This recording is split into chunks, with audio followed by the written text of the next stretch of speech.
അളിയ പണിക്ക് പോയില്ലേ? ഇല്ലടാ, ഇന്ന് വർക്കിംഗ് ഡേ ഇല്ലേ? എടാ വർക്കിംഗ് ഡേയ്സിലുള്ള ജോലിക്ക് പോകേണ്ടത്. പോടാ, ഞാൻ വർക്കിംഗ് ഡേയ്സിൽ പോവാറില്ല. അപ്പൊ ബാക്കിയുള്ള ദിവസങ്ങള് അത് പിന്നെ ഒട്ടും പോകില്ല. അച്ചു ഗൾഫിൽ നിന്നു തന്നെ. അവൻ ഗൾഫിലൊന്നും പോയില്ലേ, അവൻ ഇവിടെ എറണാകുളത്ത് വാർക്കപ്പണി പോയിരിക്കണം എന്റെ മാമന്റെ ഇവിടെ. അപ്പൊ അവൻ പോയില്ലേ? പിന്നെ എന്റെ അമ്മ പറഞ്ഞു അവൻ ഗൾഫിൽ പോയിന്ന്. ആ ചുമ്മാ ഇറങ്ങണം, അവൻ എറണാകുളത്ത് ചുമ്മാ നടന്ന് കറങ്ങണം. നാട്ടിൽ എത്തിയല്ലേ, ഇപ്പൊ ഒരു ചോദിക്കും എന്തിനാണെന്ന് കാര്യം. വരട്ടെ, നമുക്ക് വളർന്നിട്ട് നോക്കാം.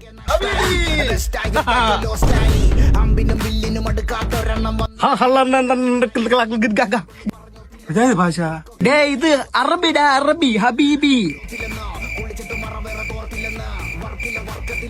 അറിയാതെ കൊണ്ടുവന്നില്ലേ? കണ്ടില്ലേ അളിയ പൗഡർ? നീ എവിടാ പണിക്ക് പോയത്? അളിയ പണി ചെയ്യുന്ന വലിയ ഏതോ സ്ഥലത്താ.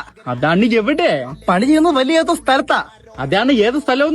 ശിവനെ പണി ചെയ്യുന്നുണ്ടല്ലോ, ഹയർ. ഇല്ല അളിയ, നിനക്ക് അവിടെ ജോലി തോന്നുന്നത്? എനിക്ക് അവിടെ ഗോൾഡ് ഫാക്ടറിയിലാ ജോലി അളിയാ. ഒരപ്പൊരപ്പ് അളിയ ബാഗിൽ തോന്നടാ. അളിയാ വീട്ടിലെത്തേക്ക് കുറച്ച് ദർഹംസ്.